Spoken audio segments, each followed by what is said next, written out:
Really, these fires are a man-made disaster. They really are. They're our fault. They're our responsibility. We're just making things so much worse by the way we're treating the land. Hi everyone, my name is Joel Kleber from the Gyms Group, and we're here back in 2020 on the 7th of January, and it's a pretty horrible time in here in Australia, Jim, at the moment. Obviously, with the bushfire crisis going on, it's a national crisis now. Every state's got and territory's got fires going, and it's really devastating for us, obviously, because we have a lot of franchisees, franchisors, and customers who are all affected by these at the moment. And just to put things into perspective for anyone who hasn't seen the stats that are online, but I suggest you Google them just to put it into perspective. So the Amazon fire, which was well publicised and had all the world and all the celebrities jumping on board, was 2.2 million acres.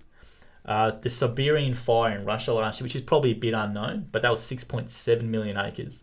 And the fire at the moment in Australia, as of today's date, on the 7th of January 2020, is 12 million acres burnt already, and it's still going. 500 million animals lost.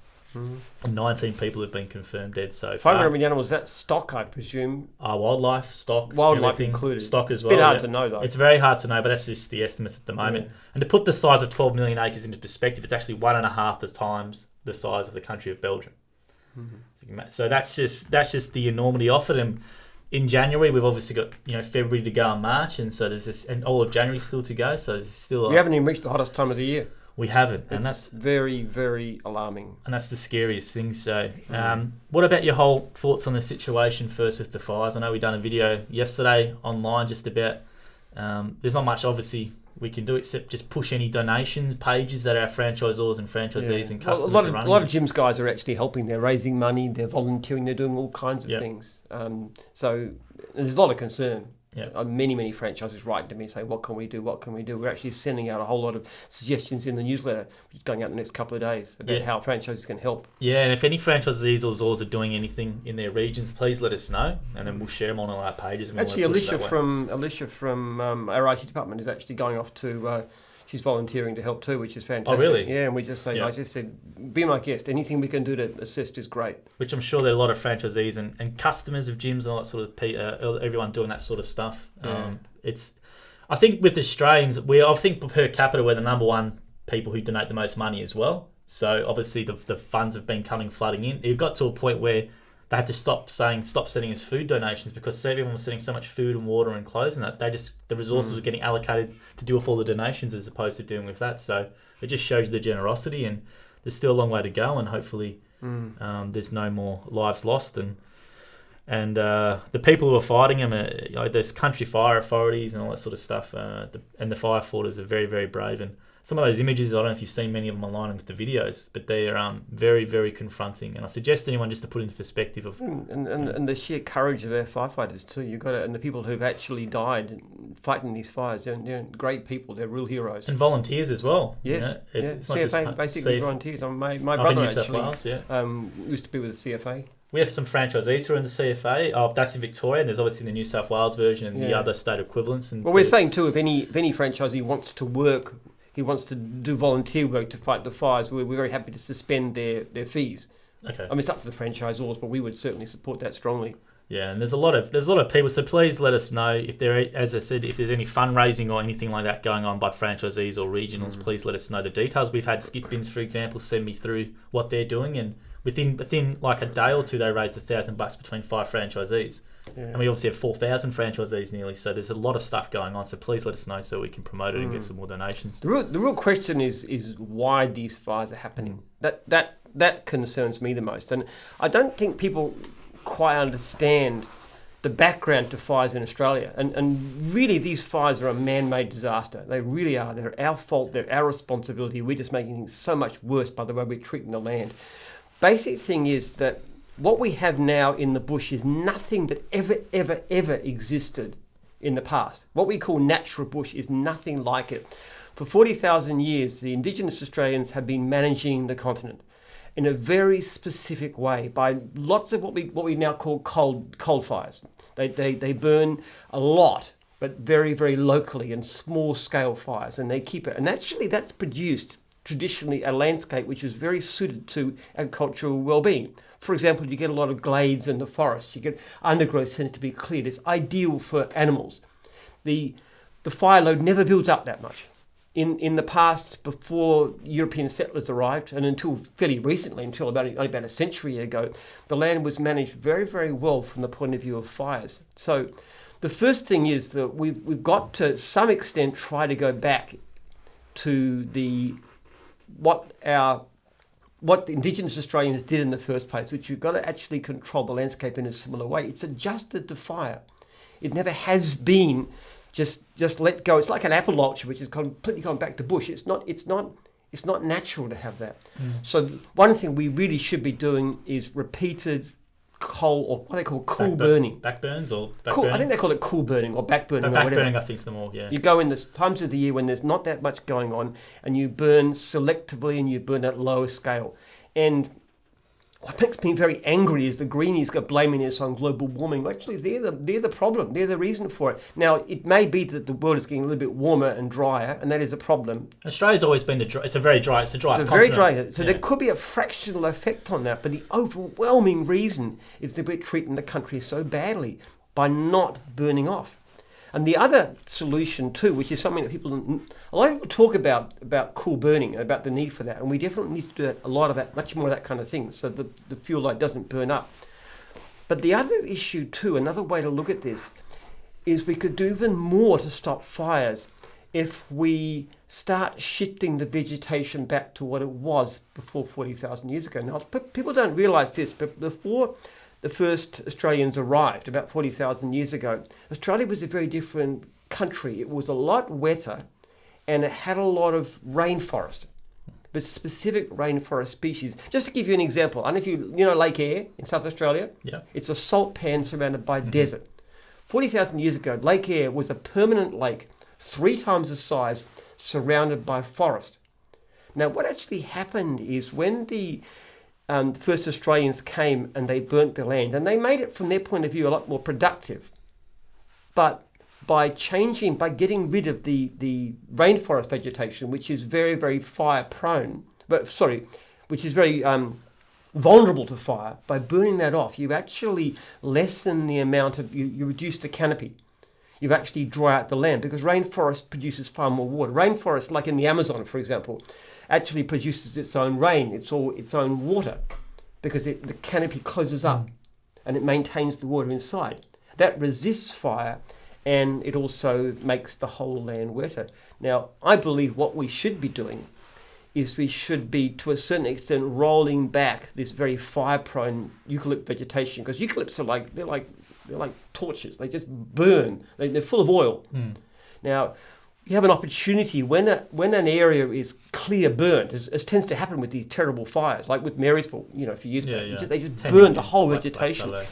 Rather than letting the eucalypts go back, we actually try and introduce more of the original rainforest vegetation, which is really beautiful plants, like blackwoods, for example. You know what blackwood's like? They're beautiful trees. I've got some on my farm. And we bring those kinds of vegetation back, and you can do it very cheaply and easily. You just basically spread the seeds from helicopters, and you change the mix to a mix of forest which is resistant to fire, far more resistant to fire, which is going to produce more water. It'll produce more carbon, keep more carbon in the soil, so it'll help to control global warming, and it help to actually reduce not only fires but also drought. It's a great opportunity for us to do this. I mean, we should never have a situation where areas are clear burnt, but if they are, there's a great opportunity. And you also have environmental benefits. Not only can put more carbon into the soil and so forth, but it's better for native species, because rainforests are inherently more productive. Like the greatest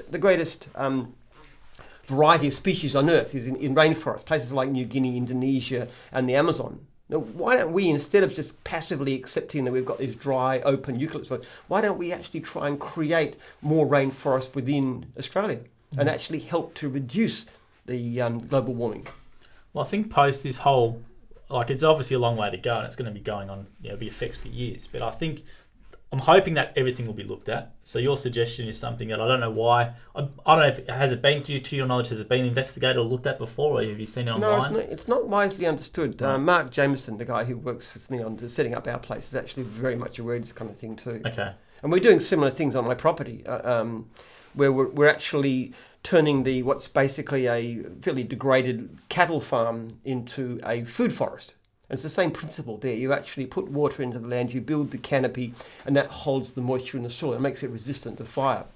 Now, the problem is you've still got the eucalypts in the native bush. But as far as, I think it'd be great if people were allowed to actually to selectively change the vegetation in areas around. So if we could allow, if people were, if you take down eucalypts, you're going to get massively fined, even if you're saving your house. What if it was possible to actually thin down the eucalypts to some extent and actually plant the other trees like the blackwood, the old Australian vegetation, which would help resist fire and also be really great for the environment? Well, it could be something. I'm sure they're going to be looking at everything post this to see how they can prevent or what can be done. And I'm hoping that some drastic action can be changed. I hope they will. People don't have much of a long-term perspective, though. What people don't understand is that eucalypts used to be relatively rare trees. It's only in the last few tens of thousands of years they've become so overwhelmingly dominant. And look, I love gum trees myself. I really do. I've grown up as an Australian, and it's a beautiful sight. But it's other trees are beautiful too. And I think if you look at fern gullies and the forests and places like these natural parks where there's remnant rain vegetation's hanging on, they're absolutely gorgeous. They're magnificent, and they're full of moisture and they're full of life. I think we can restore some balance to the environment.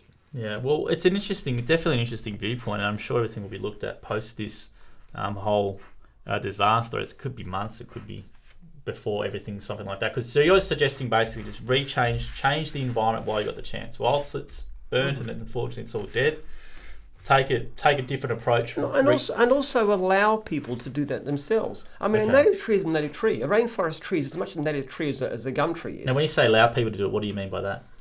Well, at the moment, if you decided to keep your place safe by discouraging or thinning out some of the eucalypts and fire-prone species and planting trees like blackwoods and so forth that resist fire, the rainforest type species, you get massively fined. Really? Oh yeah, you get huge fines if you tried to do a thing like that. Right. You'll be fined tens of thousands of dollars. All you have to do is to say, let people. We're not destroying the environment. We're preserving the environment. And you talk about 500 million animals died. Being burned to death must be the most horrible way to die imaginable. It's the most appalling thing. I know one of my franchisees, who actually was caught in a fire in his van, and he said there were times he really wished he died. The pain was so bad. Now you just think of that, 500 million animals dying in this horrible, horrible way. I think just to passively say fire is fine. Let's just keep on having. That's awful. Well, I agree, and the images were shocking. I don't know if you've seen some of the images of the animals dying, but there's kangaroos, there's obviously koalas, all the native Australian wildlife dead, plus all the livestock as well. That's a massive thing of this, especially there's obviously various farming communities in every state, but I know in East Gippsland it's a big dairy farming industry as well. I come from a family of dairy farmers, so I can appreciate how much their livestock means to them. And a lot of the livestock survived, but they couldn't get any. They haven't been able to get any hay through to them, any feed through to them. I think only yesterday was a bit of rain, a bit of drizzle, which would allow them to get some feed through. And drought is horrible too. You see the things that are going with animals that can't get enough to drink and so forth. It's awful. With all the water issues going on, getting blocked. I think we have a responsibility to look after our country, and we don't look after it well enough. I think it's a massive, massive, massive wake up call. This, and I'm hoping that post this, and hopefully there's, as I said, no more lives lost, and it can be. No more devastation really to anything, but something needs to be done drastically. And things like what you suggested might be put in place. You never know; it might be looked at. Look, if we're going to, if we insist on keeping the eucalypt type vegetation, these flammable forests, then they have to be cool burned regularly. But better if we can shift to something more sustainable, more humane. Better for the country, better for the farmers, better for the rainfall, better for everything. We haven't got enough rain to want to throw it away. And rainforests are fantastic ways. They create rain. But most of the rain that falls in a normal country is not actually from the sea. The water comes from the land itself, from the trees. So you want forests that respire water, that hold the water, that hold it in there, that don't let it run away, and they just spite into the air, and that's what creates rain elsewhere. That's true, and it seems to be very divisive online. So you touched on a little bit before about you have the climate change argument side, which is a lot of people are pushing, and you have the the backburning, we've been stopped to be allowed to backburning, and that's what the cause of it. Obviously, you said a little bit before about that, but what are your thoughts on those two sides? Because it seems to be firmly in two camps now. Climate change, that this is the sign of that we need to do something, or the other side of it, you stopped us from backburning, you people on that side of the fence. Yeah. Look, I don't deny climate change is the problem. I think it's a serious issue that we should be facing it. But let's face it, realistically, 1% of the problem of our fires is climate change, and 99% is pathetic, rotten management of the country. And the difference is that the 1% we can't do very much about. Even if we got rid of all carbon emissions from Australia today, it wouldn't affect it materially. But what we can do about our landscape, about looking after it better, about acting as conservatives, really has a massive impact. So do we focus on the 1% we can't do much about, or the 99% that we can really, really affect? And I think what people forget, if you look at Australia's history, Australia is a bushfire. It is a bushfire nation. It always has been. We're one of the most driest continents on Earth. We are. And it always has been. Even as a kid growing up in WA, I remember when we lived in a place where it was bush, and it was just getting rezoned for residential. And I remember being as a young kid, like literally 100 metres away, there was a big bush there. That always caught fire every summer. Whether it was by a natural or someone lighting a fire, which is another issue, but that was always on fire. So I've been up in WA, there's a lot of bush there. I was always around bushfires, but it was never of this size, obviously. But look, have you been out to my place? Yes, I have indeed. You remember? I don't know if you remember going up the track on the right-hand side. Yes. There's this beautiful blackwood forest. It's just magnificent. They are gorgeous, gorgeous trees, and you go into the fern valleys, into the fern gullies. Yeah, I have seen that. Where you've got this lush vegetation. That is magnificent.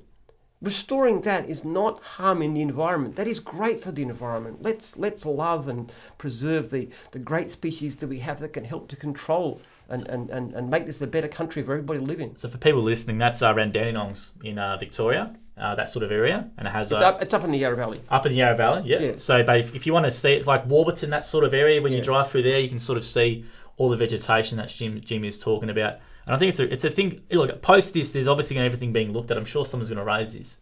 And I have heard it a little bit mentioned about eucalyptus, obviously, because there's so many eucalyptus trees. Obviously, they support a lot of the koalas, for example, but they're highly flammable, obviously. And that has been raised, I've seen, by a few firefighters. We don't want to get rid of the eucalyptus entirely, but we don't need as many of them. And other species have a really great role to play from so many different areas. So let's touch on the whole now. With the PM, so the PM, politics, yes. the political. There were some interesting discussions in the office over the last day or two. There have been some interesting discussions. Depends what media you're into. That's very true, and we'll touch on that. So obviously, Scott Morrison, the Prime Minister of Australia, has sort of been the punching bag for all of this, or hashtag Scotty from marketing. What he likes to call himself ScoMo. Well, in some areas he has. If you read the Australian as I do, you get a slightly different view. He's like a hero, and goodness gracious, he's a good man. And what's he done wrong? He's out there. He's doing what he can. He's offering money for relief and so forth. One of the things I was reading about this morning is that you look at someone like Trudeau in Canada. Now he's Justin Trudeau, yeah. Justin Trudeau, leafy, greeny. Now the permafrost up there is melting like crazy, but he goes and visits all these green communities. Yeah, fantastic, great man. We love Justin Trudeau. And Scott Morrison goes up to these greeny communities and they all boo and hiss at him. What people don't realise is that we're actually doing vastly better than Canada in reducing our carbon emissions. We've done double as well. We're on track to meeting the Kyoto thing. Canadians are way behind. So if you look at the actual effect on the environment, Australia, under a supposedly anti-green government, is doing fantastically better than Trudeau, who's a greeny lefty love bunny in Canada. Well, I think he's a hero. So what it means is it's all politics. It's nothing to do with the environment. Well, I think when the whole thing kicked off, it's not a good look if the PM's in Hawaii holiday. Well, it was a mistake. Yes, of course. So that's a political mistake. And he started off on the wrong foot, right? So that's where it's sort of snowballed from. That's when the whole hashtag Scotty from marketing. As I showed to Jim before off camera, Hawaiian shirts were getting made with ScoMo, with Scott Morrison's face on there, and all proceeds going to bushfire appeals, all that sort of stuff. That was wrong. And then, no, it wasn't wrong. It was just a mistake. I mean, look, the fact that whether he was in Hawaii, very ill-advised, or whether he was ill-advised, whether he was in Hawaii or whether he was touring the fire burns, it makes stuff all difference to how much damage there is. It's a political perception. Absolutely, it does. But it's leadership to be there and to be in the thick of it. It's good judgment.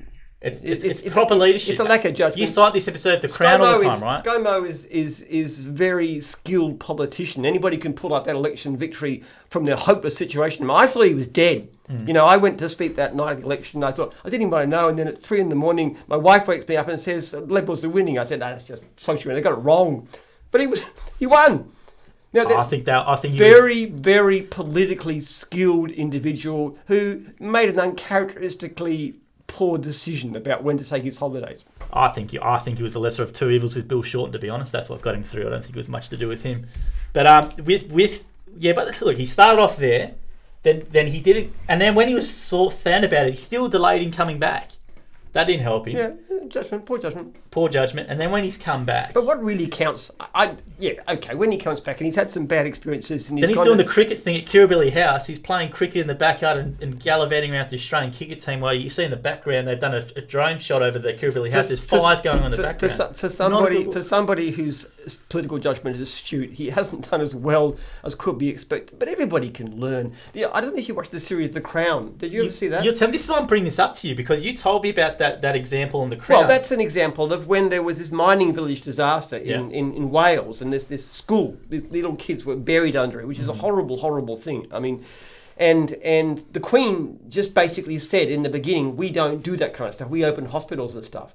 And she was asked later what was the biggest mistake she ever made. She said, I should have gone there straight away. The Duke of Edinburgh did.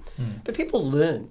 And I just think he misread the public mood and misread the environment and made a mistake. I think he'll get over it. I think I got a lot of belief in him. I mean, he's one of us. He's an evangelical, so I tend to like him anyway. But still. I know you do. Yeah, I'm on the other side of it. But I personally think. Well, I think it's going to follow him around for years. To be honest, Jim, it will follow him. As I said to you, he'll walk down the street. He'll get people who have a bit of Dutch courage at night having a go at him. This will follow his kids. Listen, this community that he visited, that he got basically badly done by. Listen, there's 70% greenies up there. They're not going to vote for him in any case. But if you read the Australian and not just the articles, even the articles that are attacking him, you see about 500 comments basically supporting him and saying he's done the right thing and he's a good guy.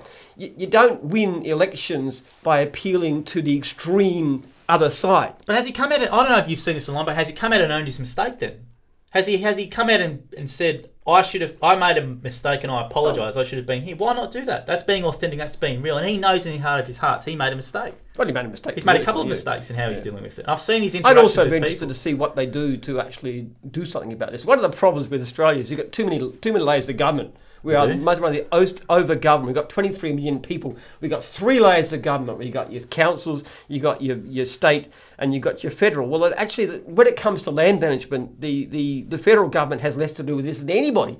It's basically the council that say, oh, don't burn the environment. We know your local... we know I hate the local council. We know that. And they're the worst. I mean, the greenie-dominated councils are the worst firebugs in the whole country.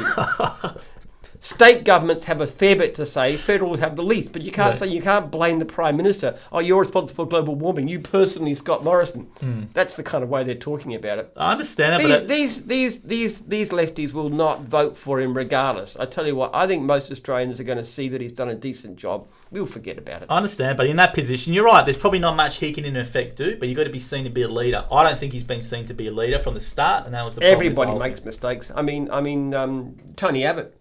He's actually fighting the fires. Have you seen the footage of him? Yeah. He's actually getting in there and actually doing a lot of stuff. I have, and anonymously, he's just been spotted doing it. And he was like that too. He was life-serving. I think Tony Abbott was a great guy. I really do. I really admire him personally very much. Met him before he was Prime Minister when he was leading the opposition. He came here, didn't he? Yeah, he came here to Foothills.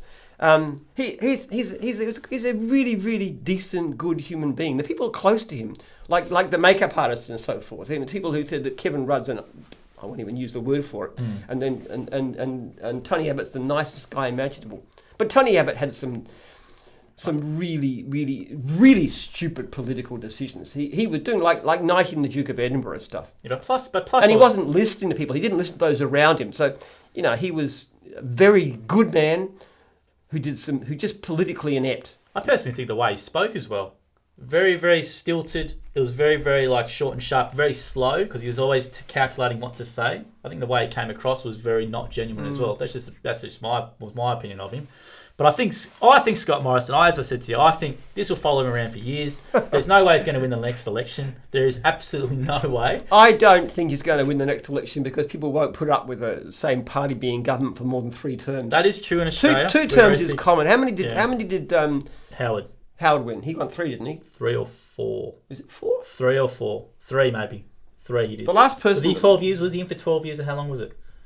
Well, he got out in 07. I know that was because Kevin 07. I remember that one. Yeah, he was. Yeah.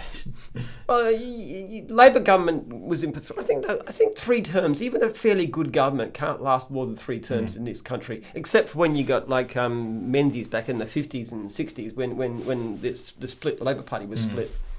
Yeah, no, look, but as I said to you, there's not much. You're right. There's not much he could have done. No, but you've got to be seen to be a leader. It was a political mistake. But even watching his interactions, though, but when he's going out there and trying to force someone to shake his hand and all that sort of stuff, just cop it. Go out there and cop it. You might not agree with the person. Let them abuse you. Let them take their frustrations out and just stand there. Gee, but that'd be hard, though. It would be bloody hard because you're getting pillar post, but that's your role. That's what you're getting paid for. It's easy to look at these things, though. You work for them as well. That's what people forget. The Prime Minister works for us. Yeah. Oh, I had the same problem with my franchisees. They actually abuse me like anything. I've heard a few. I've heard a few, but yeah. I usually some of the emails I get. I know. Jim, you're a hypocrite. You don't care about franchisees. You just couldn't give us stuff. You're only about clients because I don't like poor service and stuff, but I won't automatically lead to complaints. I mean, you just have to take it. But I've heard some of your phone calls as well. They can be pretty fiery. But but to be fair, you do listen to it because you. I always listen, and we do change when necessary. But sometimes one reason I like emails is because you can be more calm and collected. Because when you're sending an email back, you think, okay, how am I helped to send this? Is it really helping the situation? And if it's not helping, then why send it? Or you can just calm down a bit. Or you try and say something nice to somebody and you say, okay, look, I recognise you're trying very hard and you've got a great survey here and this, but you really need to do this and this and this. So you try and do that. But even so, I'll tell you what, when people have a go at you, it's hard not to get angry. No, it definitely is, but that's the position we're all human, and Scott Morrison is at least as human as I am, probably. Well, but look, I think, but as a leader, I think, the problem is that news media is looking for clickbait. They're looking for little clips that they can capture out on, right? So as soon as you're out in the public, if you're ScoMo or whatever he calls himself, you're on camera, right? You're on the record. So everything you do has got to be thought out and to a T. Whoever's advising him has to. But one of the issues with politics today is that people are so caught out that everything they do is magnified and cast on social media. I completely agree. What it actually does is make people incredibly cautious, and that's one reason why so few people go into politics who are not already brought up in politics. That's the normal way these days. Someone like Malcolm Turnbull was unusual because he actually made money first in some other field, but it's an incredibly difficult thing because you have to guard everything. You can speak for hundreds of hours, but if for 2 minutes you say something, use the wrong phrase, you are dead forever. It's so difficult. One exception to that rule. Mr. Trump is the one exception to that rule. Yeah, he can say and tweet whatever he wants, and it's no dramas. But you're right. Look, you're right, and that's what the problem. And he's a horrible man too. I mean, I'm a generally conservative voter, but my goodness, I would not vote for him. It's a big problem. People say we want an honest politician, but when a politician is honest, you then jump on him for giving his opinion, right? Yeah. So people as well need to adjust their things. What they want is an honest politician who 100% agrees with them in every way. That's what true. They want. Well, that's most people who want to be agreed with all the time, and that's where confidence. And so a politician who does that as an honest politician, and that's pretty hard. I mean, look, everybody wants the same thing for politics anyway. Let's face it. All you have to do is to provide massive benefits to everybody, especially the person you're talking to. Virtually no taxes at all, and you'd be fine. I mean, really, how difficult is that? Oh, and you've got to balance the budget, of course, too. So as long as you can achieve those 3 things, you're fine. And if you can't, you must be an idiot, or evil, or a hypocrite, or something wrong with you. Well, he's definitely taken the heat away from the state premiers. So I don't know if they would appreciate that, but I haven't seen anything aimed towards this in Victoria, Dan Andrews, or anything in New South Wales, which has been remarkable because the states have obviously got. What about the councils? Oh, the councils as well, yeah. What about the councils that are actually doing everything they can to build this massive fire load and to stop everybody going ahead with the thing, and the Greenies and all the other people that are responsible for this horrible mess that we're in? Well, I just think he's look, he's in a tough position. Like, there was no right or wrong way. There's probably a better way to do things in this. He was probably very poorly ill-advised. If I was him, I'd be sacking his advisors or his public relations person, to be honest. They've done a few gaffes. Oh, I'm sure he recognises the mistake. I I have confidence. I think he's a smart guy, actually. I really do. I think he'll get over it. You think he's a smart guy? Yeah, I do. Right.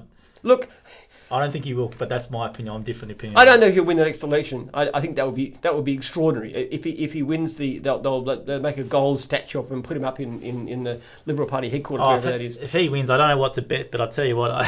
But he wasn't supposed to win the last one, that was for sure. That's true. But look, I tell you what, if he can win this next thing after this fiasco, I'll tell you what, gee whiz, he'd be he is truly Scotty from marketing if he can do that. All right, we'll leave it there, Jim. And as we said, even though we're sort of being jovial towards the end, it's a very serious issue that's going on still. This is at the 7th on January in 2020. I just hope as a country we can do something about this. I really do. It's appalling what has happened, and it's such a suffering that's going on. We would have thought after, let's say in Victoria 10 years ago, after the Black Saturday or the Marysville or the Kingsville or the tragedy, 100 and something people, which was such a massive loss of life. We haven't had such a bad death rate this time for some reason, I don't think. No, I think that's maybe because of the apps and all the social media warnings. Maybe, I don't know, people are being a bit more well-informed and actually listening this time. Yeah. Might be the way to... But I would say to everybody too, I know we've put this out in the past, but people be sensible. Obviously, do everything you can. If you're in a fire-prone area, do everything else to preserve your house. I mean, things like clearing out the gutters, getting rid of long grass, taking rubbish away, just simple things like that. Think about the planting that you can do. If you've got deciduous trees, are a lot better against fire. Deciduous, yeah. If you're growing trees, right, it's good to grow, or native trees that are rainforest type vegetation, which you can keep going, and just watch for the fire warnings. And remember that property can be replaced, people can't. Yeah, that's a good point, Jim, and we'll leave that there. And everyone take care, and obviously there's various donation links in every state. There's multiple things. Make sure, just Google best way to help out. There's pages from various news organisations, there's links everywhere, so maybe pick the one that's in your state or that you can relate to the best. And I think cash donations is what they want now. They've got enough supplies and stuff, I'm pretty certain, obviously, and this is going to go for months as well. So not just donate now, but maybe a couple of months down the track when people are rebuilding their lives. And also visit those areas that have been affected, because a lot of them are tourist towns. Mm-hmm. So make sure, post this whole thing, get up there and support the local business, buy from the local business, all that sort of stuff. And thanks to all those who are contributing too, especially the firefighters and the relief workers. And all the volunteers, It's a great thing. Amazing thing that they do. And let's hope that post this, some change can happen. I will leave it there, Jim, and thanks for this week. Okay. So, all right. See you.